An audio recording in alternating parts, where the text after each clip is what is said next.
Okay, so it's Saturday, January 19th, 2013, and this is a commentary about a meeting that we attended this past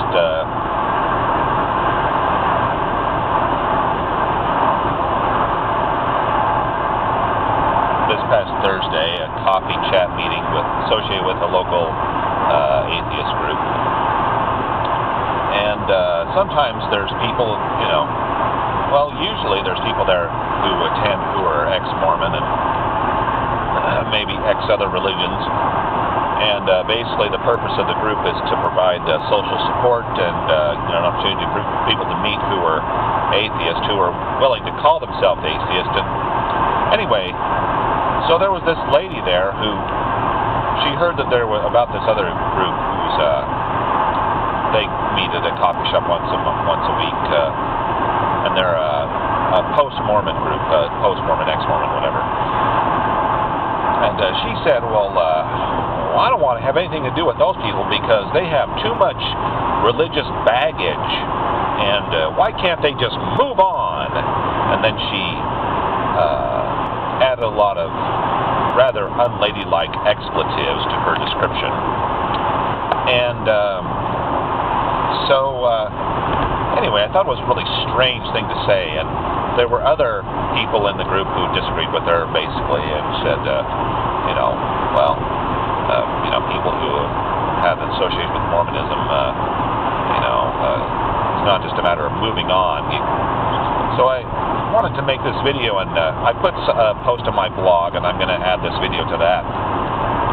But basically, people who have had a light exit from Mormonism, or people who have never had much association with a religion, or their only association with religion was kind of liberal religion. They don't really understand what it's like to be on the conservative side. And when I heard that lady use all those expletives and the tone she used, it brought me back to the days when I was more upset with Mormonism and leaving, and when I was more inclined to engage in public protests about it. And for example, in 1999, I protested in front of the Mormon Temple Square, and I showed up as an alien from Kolob, the planet Kolob, with a message for humans that the Kolobite who came and spoke with Joseph Smith, that he was basically a criminal violating the Kolobite rule of non-interference. And when I did that protest, some people basically responded in the ex-Mormon community that, we shouldn't offend people, and, the best way to communicate with people is to not offend them too much. And then some people, take the view, even people who are still Mormon, they say, well, why can't you just leave it alone? You've left the church, well, just leave it alone, huh? Why can't you just leave it alone? Why don't you just move on? Kind of like what that lady was saying during that meeting. Really strange thing to say in an atheist meeting room. But, hey, I guess, anyway, whatever. So, well,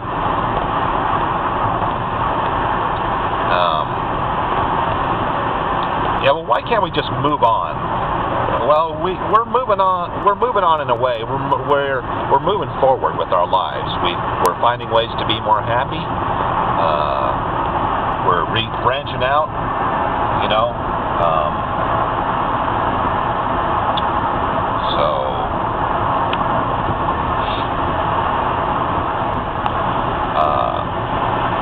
We're discovering, the joys of life that come from not having to confess for being human, not having to apologize for things like masturbation or oral sex.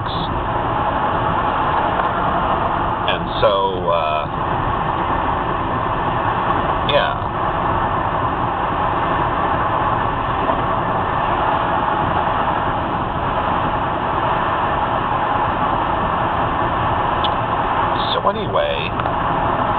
finding ways to be happy, but we're not going to move on in the sense that we're going to forget that where we came from, and that also we're not going to forget that other people are still being oppressed. Okay. And for example, in the Mormon Church's case, there are still people who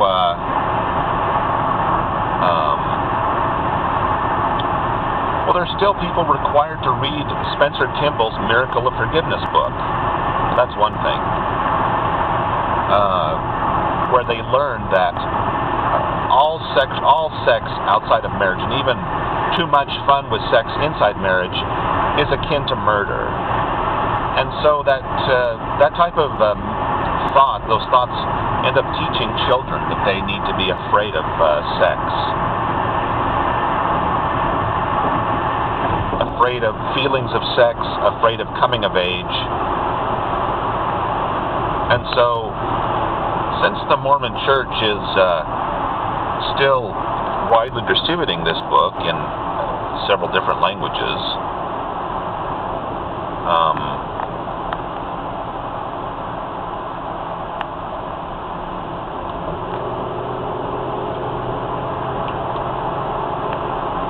should we just move on? Move on past that. Don't go hang out with ex-Mormons about that. Just move on. And no, we're not going to move on from that, because the book is still being widely distributed.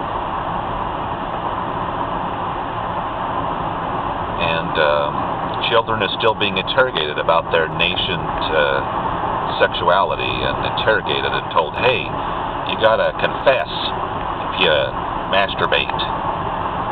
And the Mormon Church hasn't come out and said, well, that book, or that letter that Spencer Kimball came out with about oral sex, that letter was stupid. They haven't come out and said that. So they haven't apologized for withholding the priesthood from the blacks, or for the fact that they're withholding it from women. They haven't said that Joseph Smith was an immoral man when he had sex with a 14-year-old, or that when he had sex with the wives of other men, he married men who were still married to other women. And Brigham Young, 15-year-old. Boy, they like him young, don't they? Those cult leaders, they like him young. So,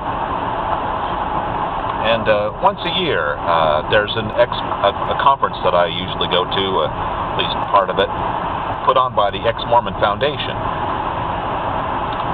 And so, and I also go to these atheist meetings, and so this lady, I guess she's going to be offended if I happen to show up at these meetings where she's at, because I just can't move on from thinking about the fact that I'm an ex-Mormon. Well, no, I'm not going to move on. Okay? So maybe if you go to an atheist group and you can't handle being around people who want to have a social support system for people who've left Mormonism, then maybe you should move on from the atheist group meetings. And I don't go to atheist meetings or any meeting so that I can engage in a popularity contest. Okay? And I go there to meet people, people who are following a similar path, who can understand where I'm coming from. And apparently, this lady was one person who doesn't really understand where we're coming from. So, there's a reason why I don't go to the Unitarians very much, because they don't understand where I'm coming from. And, they think that the most important thing to do is to just kind of be respectful of everybody's religion and don't criticize too much, and all paths to the so-called divine are valid, including the path of Muhammad. And Muhammad was such a great advocate for social justice. Yeah, lies like that. Meanwhile, in the Quran it says that people like me, heathens, are going to have our skin burned off in hell and then regrown and burned off and regrown. And there's a bunch of other stuff in the Quran. And, okay, if you're an Arab person who doesn't believe that, then can you, in your country and in your religion, say that Muhammad was a bastard? I don't think so. That he was a pedophile? I don't think so. That he was a bloodthirsty warlord? I don't think so. So, yeah, maybe you can reinterpret the Quran like people reinterpret the Bible.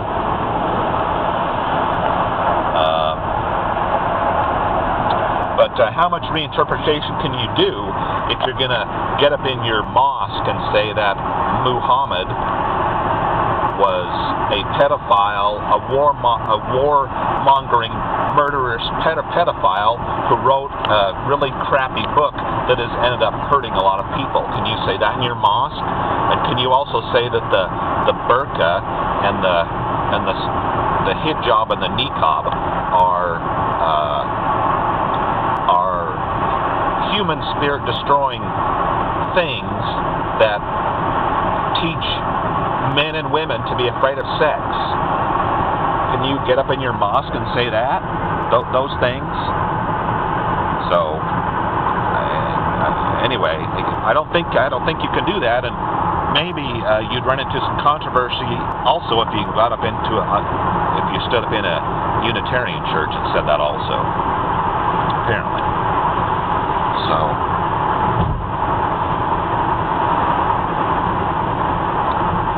anyway,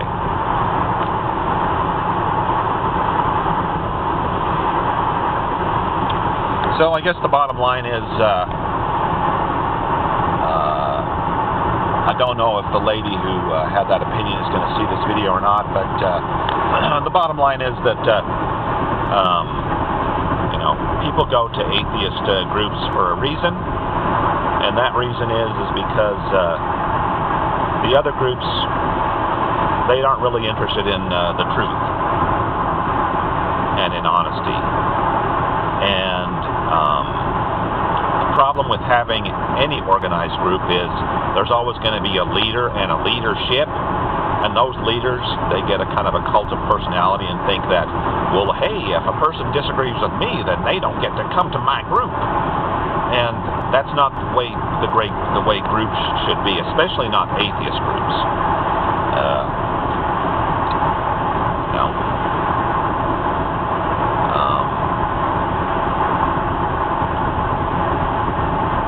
Atheists, in the modern sense, should reject dogma and too much control in groups, and letting people have their say.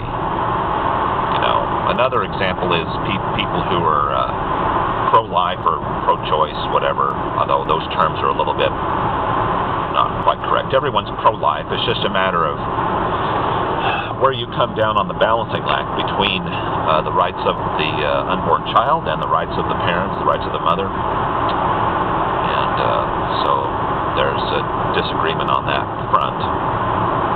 And even some atheists have disagreement on that. And I think that an atheist group should be big enough to have people of all views on that front.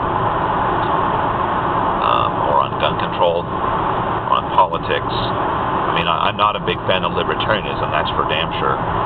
But I think that your atheist group shouldn't exclude people who you might disagree with politically or on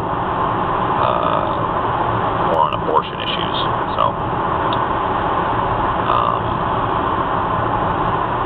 So anyway,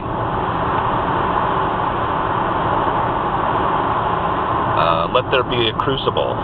The crucible of where you can discuss things. And only through having a crucible of open discussion can we find out what the truth is. And try to reject all dogmas. Then maybe we can move on to a bigger and brighter future. I can agree with that type of moving on. All right? So that's that.